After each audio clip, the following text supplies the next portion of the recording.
وعلى آل سيدنا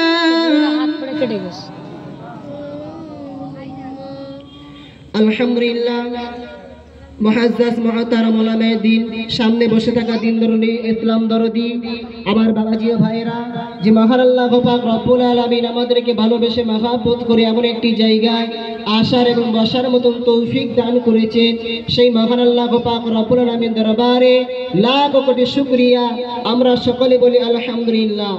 তারপরে পরে তার নবী তার হাবিব দিন ও দুনিয়ার বাদশা হাবিবুল্লাহকে যে নবী না আসলে আসমান জমিন পাহাড় চন্দ্র তারা এমনকি আমরা পর্যন্ত সৃষ্টি হতাম না সেই নবীর প্রতি দরুদ ও সালাম সকলে বলি সাল্লাল্লাহু আলাইহি ওয়াসাল্লাম।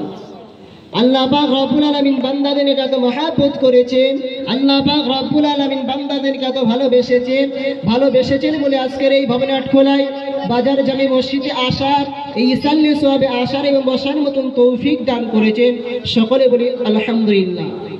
আল্লাহ পাক রব্বুল আলামিন পবিত্র কালামুল্লাহ শরীফের মধ্যে বলছেন কুল্লু নাফসিন যায়িকাতুল মাউত, মউতের স্বাদ প্রত্যেকটি জীব জন্তুর এবং মানুষ জাতিদের মউতের স্বাদ গ্রহণ করিতে হবে। মউত থেকে রেহাই পাবে না।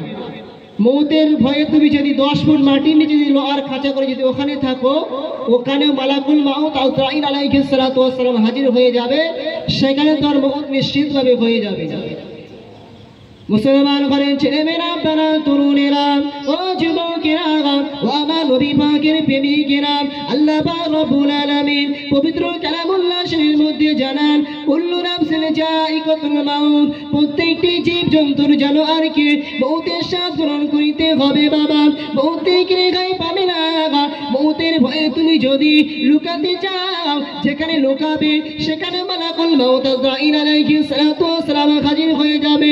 মউতের সময় আজরাইল আলাইহিস সালাতু ওয়াস সালাম তোমার কাছে যখন জাহান কবজ করতে আসবে, ওই সময়তে বান্দা কিন্তু আজরাইল আলাইহিস সালাতু ওয়াস সালামকে দেখতে পাবে, দেখে এত ভয় করতে থাকবে, ওই মানুষটা চিৎকার করতে লাগবে, ও মালাকুল মাউত আজরাইল আলাইহিস সালাতু ওয়াস সালাম আমাকে পৃথিবীর জমিনে আর একটি বছর সুযোগ দাও, আমাকে পৃথিবীর জমিনে আর কিছুদিন সুযোগ দাও, আমি আল্লাহ পাকের ইবাদতে মশগুল হয়ে যাব, আমি আল্লাহ পাকের ইবাদত বান্দাগি করব। ওই সময়তে আজরাইল আলাইহিস সালাতু ওয়াস সালাম বলবে, ও আমার আল্লাহ পাকের বান্দারে, পৃথিবীর জমিনে বান্দাকে একটিবার সুযোগ দেওয়া হয়, বান্দাকে একটিবার সুযোগ দেওয়া হয়, আর সুযোগ দেওয়া হয় না। আজকে আল্লাহ পাকের হুকুমে, আমি আজরাইল তোমার জানটা নিয়ে আমার আল্লাহ পাকের দরবারে হাজির হয়ে যাব। ওই সময়তে বান্দার রূহ মুবারকটাকে যখন নিয়ে চলে যাবে, বান্দা ইন্তেকাল হয়ে যাবে, বান্দার আত্মীয় স্বজনরা খবর পেয়ে যাবে, বান্দার আত্মীয় স্বজনরা চলে আসবে, বান্দাকে নিয়ে যখন কবরস্থ করার জন্য যখন গোসল দিয়ে জানাজার ময়দানে নিয়ে যাওয়া হবে, জানাজার ময়দানে যখন নিয়ে যাওয়া হবে, ওই জানাজার ময়দান থেকে যখন বান্দাকে কবরস্থ করার জন্য ওই রূহ মুবারকটাকে যখন কবরের দিকে নিয়ে হবে, ওই বান্দা শুধু চিৎকার করতে লাগবে, ও আমার পাড়া প্রতিবেশীরা, ও আমার আত্মীয় স্বজনেরা, ও আমার গ্রামবাসীরা, তোমরা আমাকে এই কবরের ভিতরে নিয়ে যাও না, তোমরা আমাকে গভীর কবরের মধ্যে রেখে আসো না, কারণ আমার কবরের মধ্যে এত আযাব হয় আমি সহ্য করতে পারবো না। তোমরা যত দেখতে পেতে আমাকে আর এই কবরের মধ্যে রেখে আসতে না। আল্লাহ নবী হাদিস পাকের মধ্যে জানান, কোন ইমানদার ব্যক্তি যদি মারা যায়, কোন ইমানদার ব্যক্তি যদি ইন্তেকাল করে যায়, আবার নবী পাক কারীম সাল্লাল্লাহু আলাইহি ওয়াসাল্লাম জানান, ওর রূহ মুবারকটাকে নিয়ে যখন কবরস্থ করার জন্য যখন কবরের দিকে নিয়ে যাওয়া হয়, ওই বান্দা শুধু বলতে লাগে, ও আমার আত্মীয় স্বজনেরা, ও আমার পাড়া প্রতিবেশীরা, তোমরা আমার লাশটাকে নিয়ে, তোমরা আমার রূহ মুবারকটাকে নিয়ে তাড়াতাড়ি করে ওই কবরের মধ্যে রেখে আসো, কারণ আমার আল্লাহ পাক রব্বুল আলামিন আমার কবরের মধ্যে জান্নাতুল ফিরদাউস নসিব করে দিয়েছে। জোরে বলুন সুবহানাল্লাহ। আল্লাহ পাক রব্বুল আলামিন বান্দাদের এত মহব্বত করেছে, কোন বান্দা যদি ইন্তেকাল হয়ে যায়, ওই বান্দা যদি ঈমানদার ব্যক্তি হয়, ওই বান্দা যদি আল্লাহওয়ালা ব্যক্তি হয়, ওই ব্যক্তি কি বলতে থাকে, ওই ব্যক্তি বলতে থাকে, তুমি আমাকে তাড়াতাড়ি করে আমার কবরে রেখে আসো, কারণ কবরে রেখে আসে তার কবরে তো দয়ার জান্নাত রয়েছে, সেই জন্য করে বলছে আমাকে তাড়াতাড়ি করে কবরে রেখে আসো।